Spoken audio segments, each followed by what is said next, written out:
आम आदमी पार्टी ने रविवार को दिल्ली की बीजेपी सरकार पर फरिश्ते दिल्ली की योजना को बंद करने का आरोप लगाया है।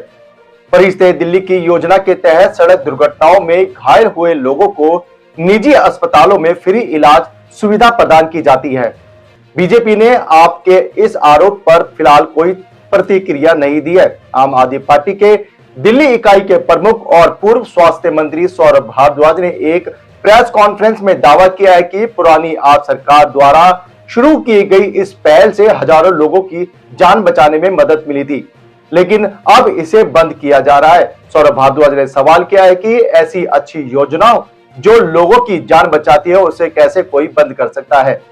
वहीं सौरभ भारद्वाज ने कहा भाजपा सरकार ने इसे अपने बजट से भी हटा दिया है। क्या कुछ कहा सौरभ भारद्वाज ने? एक एक्सीडेंट हुआ ईस्ट दिल्ली में और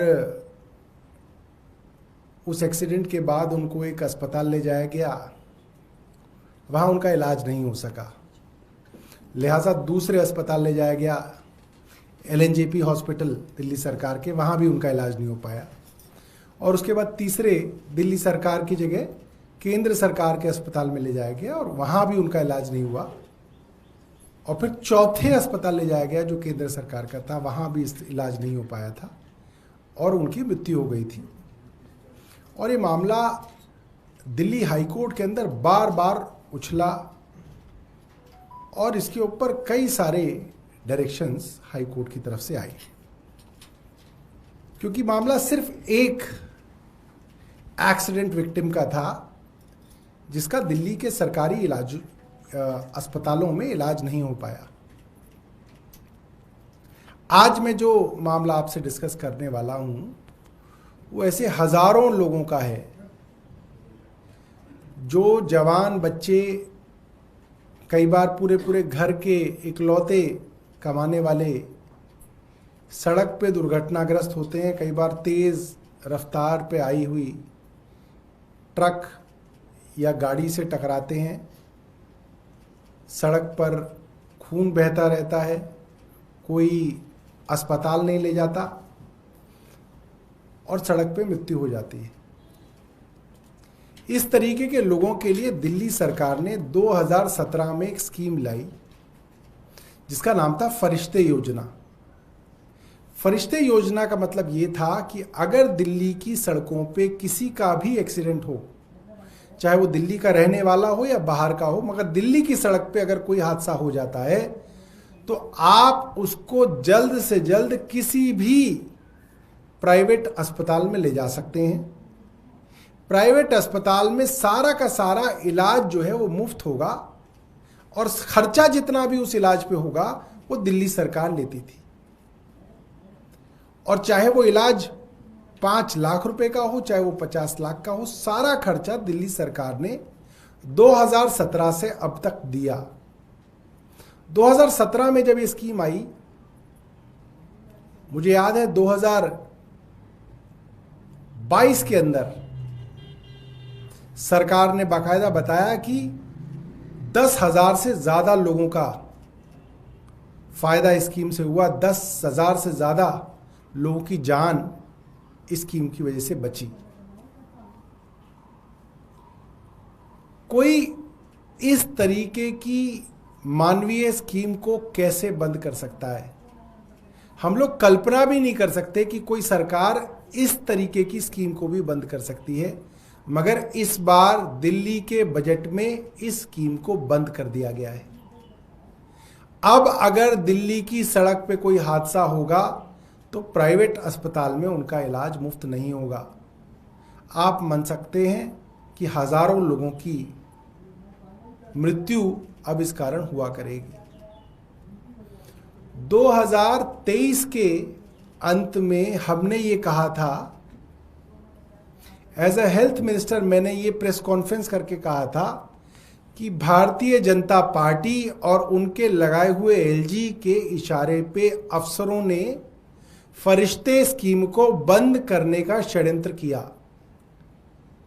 अखबारों में भी छपा। मैंने चिट्ठी लिखी LG साहब को और वो चिट्ठी LG साहब को उस वक्त के मुख्यमंत्री अरविंद केजरीवाल जी ने भी लिखी कि आपके अधीन आने वाले अफसर जानबूझ के फरिश्ते योजना जैसी मानवीय योजना को बंद और ठप करने की कोशिश कर रहे हैं। और एलजी साहब ने कहा नहीं, ये झूठ बोल रहे हैं, पैसे नहीं दिए गए स्कीम के। मैं एज हेल्थ मिनिस्टर देश की सबसे बड़ी अदालत में एज अ पिटिशनर गया। सुप्रीम कोर्ट की बेंच जस्टिस गवई और जस्टिस केवी विश्वनाथ की बेंच ने इस मामले को सुना। दिल्ली के उपराज्यपाल विनय सक्सेना को नोटिस किया और उस नोटिस के दबाव में अफसरों ने फरिश्ते योजना की पैसे जो थे, जो फंड्स थे, वो रिलीज किए और फरिश्ते योजना फिर से शुरू हुई। उस वक्त एलजी बड़ा तिलमिलाए थे। उन्होंने कहा कि भारतीय जनता पार्टी स्कीम को क्यों बंद करना चाहेगी, ये झूठा आरोप है। आज ये बात साबित हो गई कि भारतीय जनता पार्टी इस स्कीम को हमेशा से बंद करना चाहती थी। उस वक्त एलजी के जरिए इस स्कीम को बंद करने की कोशिश की और आज जब अपनी सरकार बन गई तो बाकायदा इस स्कीम को बंद कर दिया गया है। मैं नहीं समझता कि इससे घटिया और इससे क्रूर कोई सरकार कर सकती है। एक हादसा हो जाता था, मुझे याद है अंग्रेजी अखबारों के अंदर आधे पेज की खबर छपती थी कि एक एक्सीडेंट के अंदर कोई मारा गया, उसको सही समय पे इलाज नहीं मिला, एक आदमी के लिए।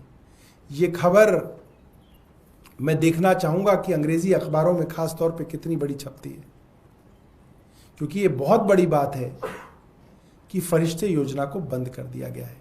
मैं एक दो वीडियोस आपको दिखा के आपको एहसास दिलाना चाहता हूं उन श्रोताओं को, उन दर्शकों को जो इस प्रेस कॉन्फ्रेंस को देख रहे होंगे कि किस तरीके से लोगों के परिवारों के अंदर हमने जान बचाई है।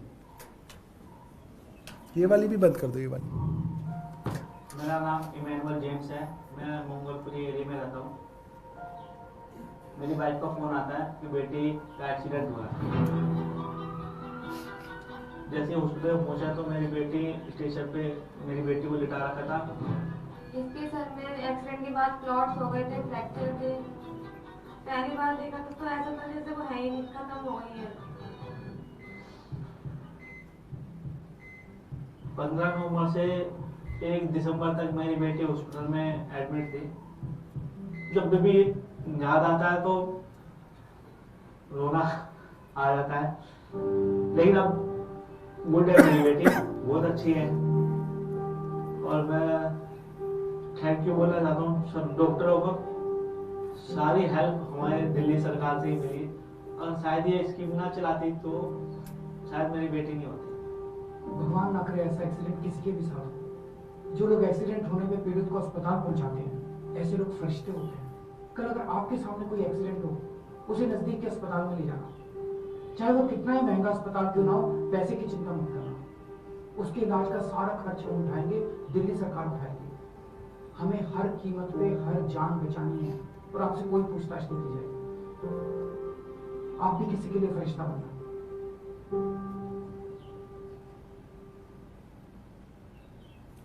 एक बार नेक्स्ट भी चला दो। हैदर अली, कुलदीप कुमार, राहुल गुरनानी, सोनू गौतम,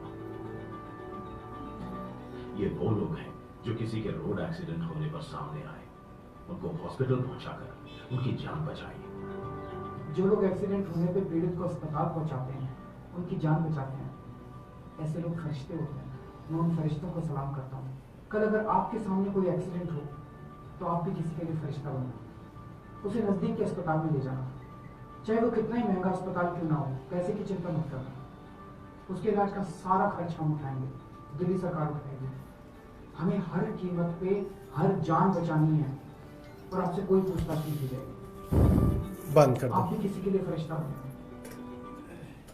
तो दोस्तों, आप इस बात से वाकिफ हैं, मैं मानता हूँ काफ़ी लोग हम में से ऐसे हैं जो खास तौर पे टू व्हीलर से सफ़र करते हैं, और अक्सर हमने देखा कि टू व्हीलर के एक्सीडेंट केस में एक टू व्हीलर चलाने वाला सड़क पे पड़ा होता है, लोग गाड़ी धीरे करके देखते तो हैं मगर कोई उसको अस्पताल नहीं ले जाता, बस देखते हैं कि अच्छा कौन किसका एक्सीडेंट हुआ।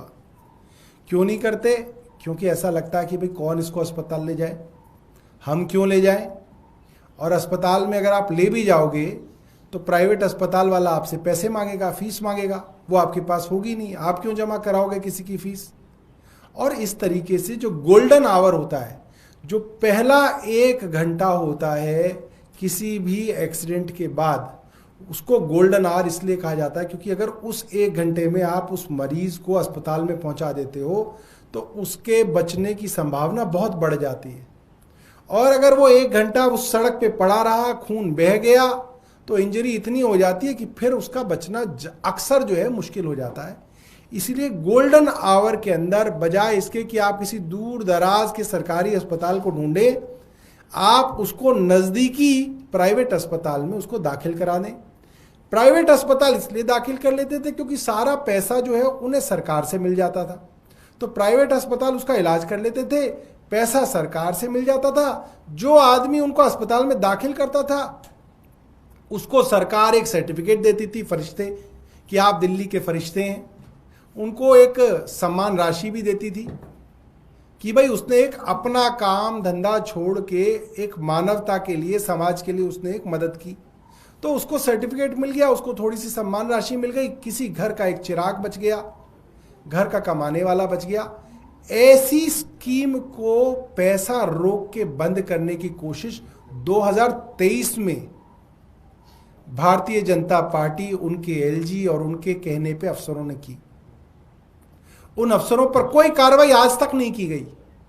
हो सकता है एलजी कहें कि अच्छा मैंने क्यों कहा, आपने इसलिए कहा क्योंकि आपने उनके ऊपर कार्रवाई नहीं की। अगर आप कार्रवाई कर देते तो हम मान लेते कि आपने नहीं कहा था, उनको आपने ही कहा, आपके ही इशारों पे ही हुआ, इसीलिए उन पे आज तक कार्रवाई नहीं हुई। और आज आपकी सरकार ने बनते ही अपने पहले बजट में फरिश्ते योजना बंद कर दी। इससे ज्यादा शर्म की बात नहीं है। और वो सब लोग जो भारतीय जनता पार्टी को वोट देके आज घर में बैठे हैं, वो आज सोच लें कि सड़क पे मरने वाला कोई सर पे नाम नहीं लिखा होता कि कौन भाजपाई है और कौन कांग्रेसी है और कौन आम आदमी पार्टी का है। सड़क पे मरने वाला आदमी तो एक इंसान ही होता है। और इस तरीके की इंसानी मानवता वाली स्कीमों को बंद करने वाले लोग सिर्फ राक्षस ही हो सकते हैं। राक्षस के अलावा मेरे पास उस तरीके के लोगों के लिए कोई शब्द नहीं है। बहुत बहुत धन्यवाद। इस वीडियो को अपने दोस्तों के साथ जरूर शेयर कीजिएगा और अगर आपने अभी तक हमारा चैनल सब्सक्राइब नहीं किया तो फौरन सब्सक्राइब कीजिए, साथ ही बेल आइकॉन पर क्लिक करें ताकि मजीद आने वाली वीडियो जहां वक्तन फवक्तन आपके लिए इस चैनल पर अपलोड करते हैं वो आपको वक्त पर मिलती रहे।